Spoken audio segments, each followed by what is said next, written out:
Hello, this is Jim Schaefer, executive producer and host of Rip Rap, the academic book television program. My guest today is Randy Baier, and we're going to talk about some academic books and academic issues. What I want to start with is the moral arc, how science and reason lead humanity toward truth, justice, and freedom by Michael Shermer. How's that for a big start? That's a tome. Yeah. Even the thought concept is a tome. I'm trying to wrap my head around that. The meaning, according to morality. Well, it's quite relevant. I'm being facetious. I'm sure it's worth a read. It's quite relevant, actually, because of all the events that have happened just the last couple months, where we had the shootings in Charleston and other things, and the point that he's making is that the moral arc, according to what Martin Luther King said and others like Theodore Parker, that ultimately it bends toward justice. And I think at this time in our nation's history we need to remember that, because they're talking here about a previous time in 1965 in Selma, Alabama, when they had the march and all the conflict there. And, it's just been devastating to watch this long series of things. But he says, my aim is to show that Reverends Parker and King were right, that the arc of the moral universe does indeed bend toward justice. In addition to religious conscience and stirring rhetoric, we can trace the moral arc through science with data from many different lines of inquiry, all of which demonstrate that in general, as a species, we are becoming increasingly moral. Well, and then, What's our next book? Beyond the Corporate University, Culture and Pedagogy in the New Millennium, edited by Henry Giroux. So how do we segue? Well, Henry Giroux, he's very well. Is this his latest book? He's very well known as a very progressive. I think we've reviewed another book by him.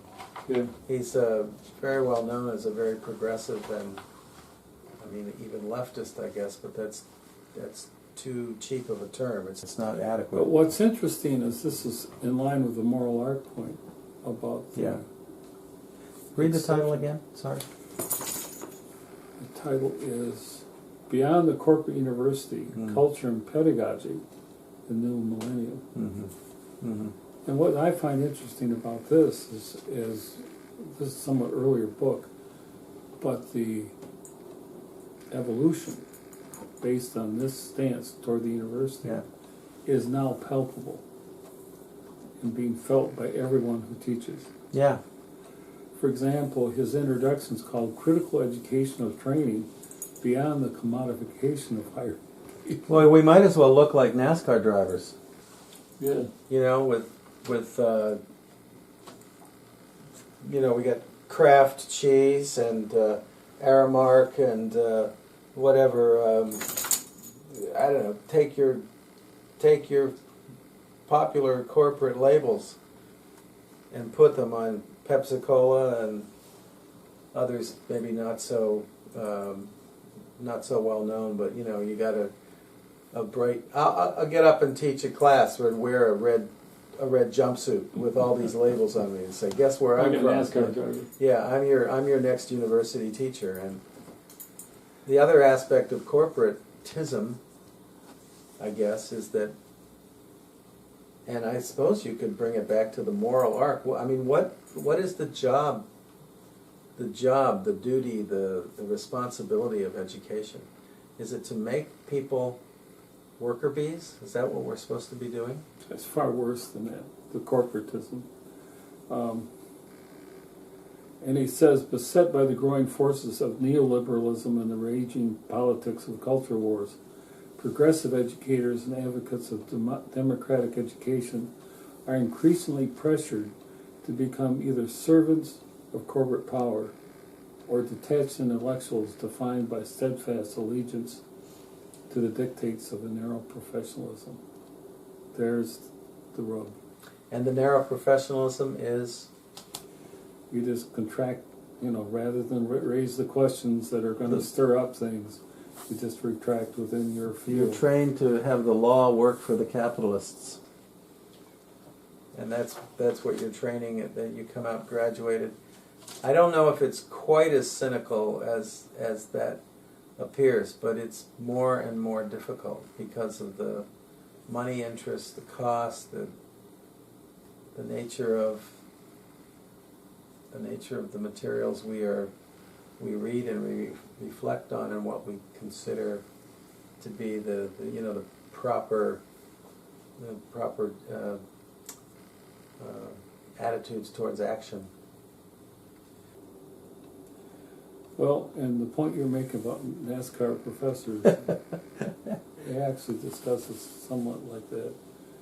This book takes as one of its central themes that education must not be confused with training, suggesting that educators resist allowing commercial values to shape the purpose and mission of higher education.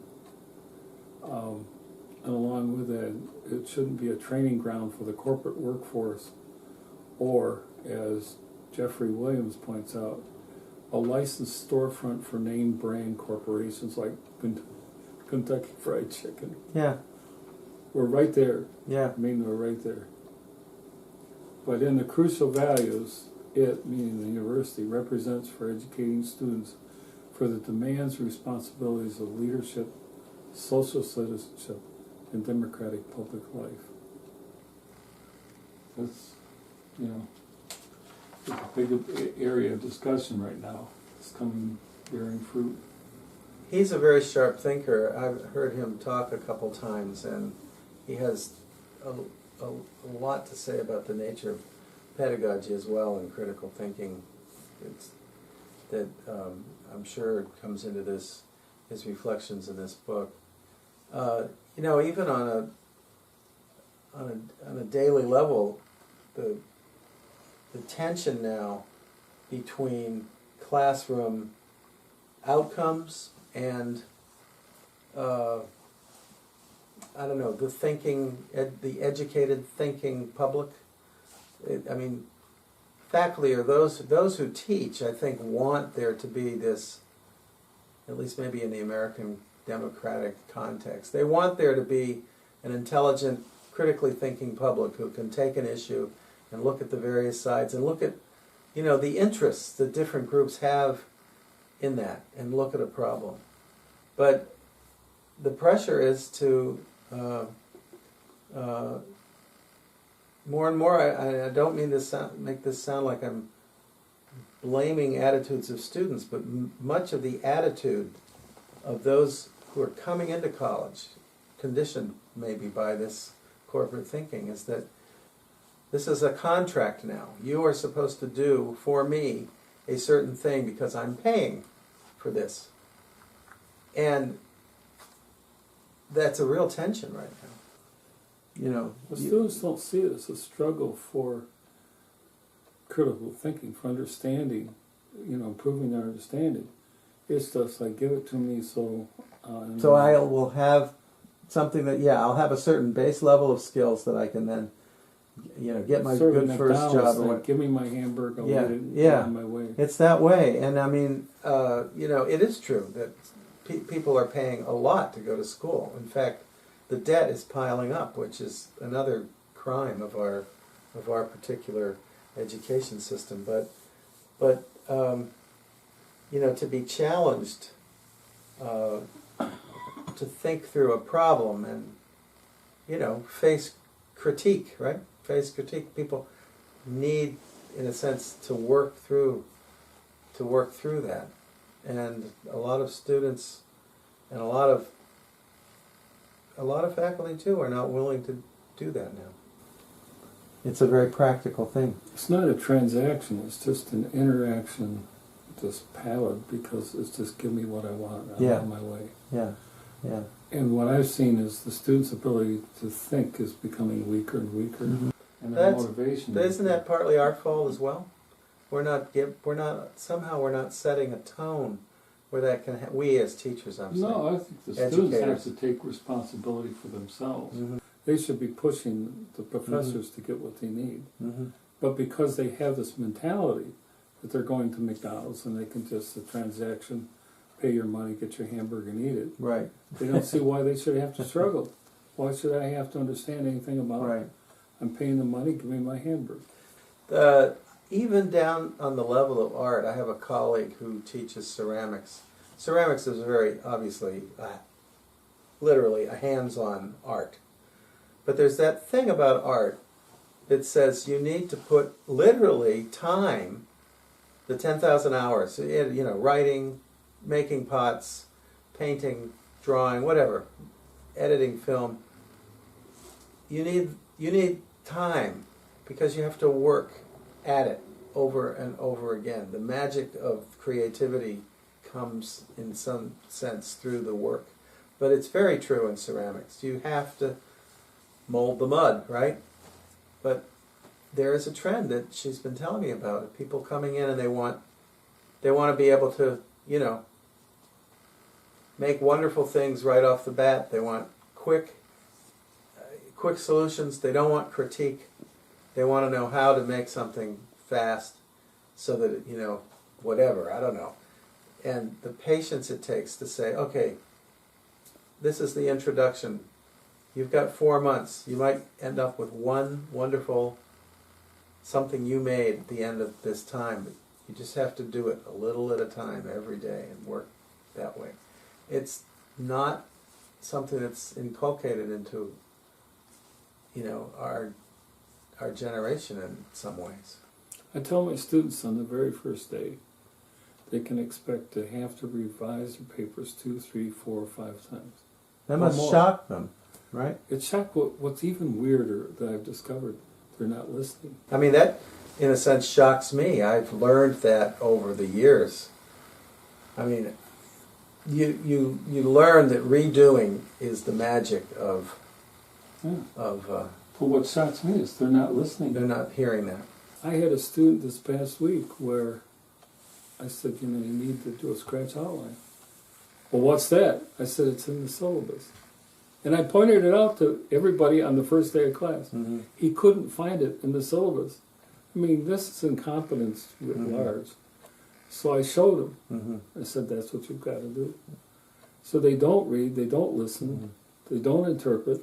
So that's an indictment, but isn't that an indictment on? I'm taking the bleeding heart liberal point of view. Isn't that, in many ways, our own fault? I mean, in the collective society, not you and me as educators. But I think the students, what I worry about is the students have to take ownership. Yeah. And I tell them on the first day, you're expected to take ownership of your learning. I'm not going to spoon feed you. If you have questions, come to me and I'll help you find the answer. Help you explore it a but little. You need to do the work. The other thing that's alarming to me is I tell them all repeatedly that for college level work, you need to put 2.5 hours of prep per hour of class. So in a class of an hour and a half, it's 4 hours of prep time. And they'll tell me, I don't have time for that. And they don't. Actually, it's true. Well, they do, but they're going to have to cut out some of the peripheral activities. A lot of the students at Eastern here in our area, they literally don't have time. They've confused time, in a sense. Not confused. They need a job. Maybe they don't need the fancy car. I don't know. I don't know if it comes down to they need the job in order to get money to waste the money on Well, they don't waste money. But I think a lot of them have serious issues where they have to earn the money they're earning. And but what they regard as mandatory is phone, car, apartment of their own, all these costs that are not mandatory. And that if they were tougher minded, they'd say, well, this is what I have to do. But we've allowed that to happen. I mean, we've allowed ATMs to take over our life, where the cell phone industry, we have said as a society, this is what we want. Our kids have grown up feeling that that's a necessary part of human communication. We remember a time when it wasn't, but why would we blame them for that? Because we've created, we've met the enemy, and it is us. It's them. They need to take ownership of the learning process. I can't do that for them. They need to do it themselves. I'm telling them that. I mean, Right. And so what's interesting to me is that it looks like my classes are pretty relaxed. Well, they are, but there's a very specific number of tasks Right. that are supposed to be done at a certain... Right. No, it sounds like you break things down Into the component parts where success can happen if you follow But one thing the Zen master. this past midterm, I gave whole classes D's. Mm-hmm. And I said, you didn't do your essay. And I told you on the first day, you have to do the essay because it's 60% of your grade. Mm-hmm. And I've done that deliberately because this is an academic essay writing class. So what do the corporate pedagogists tell you? Does the dean call you in and say, why does your whole class get D's? No. You got a bell curve that's heavy on the low Well, I end? got the details. So if I've had 4 students appeal the D's they got as a semester. The rest realize that, And the appeals were not sustained. yeah. None of them. But I would love to hear what Jiro has to say about this very argument that we're having, because I think he's completely right about the way the corporate model is taking over. Well, I mean, I see it at my own institution. he says the new corporate university appears to be indifferent to ideas, forms of learning, and modes of research that lack commercial value. Yeah. And along with that, they've even, companies have even censored corporate-sponsored research papers. Well, anyway, the point is there's penalties for people who don't follow this model. Yeah. And I think this is just fascinating. This is relevant. At stake here is the attempt to rethink what it means for critical educators to produce knowledge, social relations, and modes of authority capable of challenging those forms of moral and political regulation that perceive higher education as both a training ground for corporate births and as a guardian of dominant cultural capital designed to benefit a small, privileged minority of ruling class students. That's what this is, incredible. Some of that critique is extremely valuable and true, and others of it might be interpreted based on, it's ironic to criticize him on a class argument, but, and he comes from a knowledgeable, class-sensitive background. But if you look at the class difference of universities, private schools, well-endowed private universities and whatnot, even public universities like the University of Michigan, it really comes down to a class issue. I think some of these critiques, the corporate critique, especially on the students, it's not really there. They don't have the ability to take on that kind of control over the corporate interests that are controlling the university now. Well, one thing is that your apparent definition of pedagogy is something that Giroux agrees with. Mm-hmm. That he's looking at the centrality of pedagogy as a moral and political practice. Though they take up what it means to be the pedagogical, more political in different ways, but still it's a moral and political practice. And that what we need is transformative pedagogy that relentlessly questions the kinds of labor practices, effective investments, and forms of production that are enacted. Yeah. Yeah. And so I think there's this more aggressive version of pedagogy and just getting up there reading the notes and posting the notes and walking out of the That's room. very true. And I agree. Well, it's based on the question of authority in a lot of ways, on a very simple principle. But if you're really, truly going to question authority, I don't know if I do, you have to keep you first of all have to be willing to get fired, and secondly, you have to be willing to question the question. You know, you're questioning the authority. It's turtles all the way down. You have to keep going. There's an author of a chapter called "The University: A Place to Think," critiquing the explosion of the use of the web. Yeah.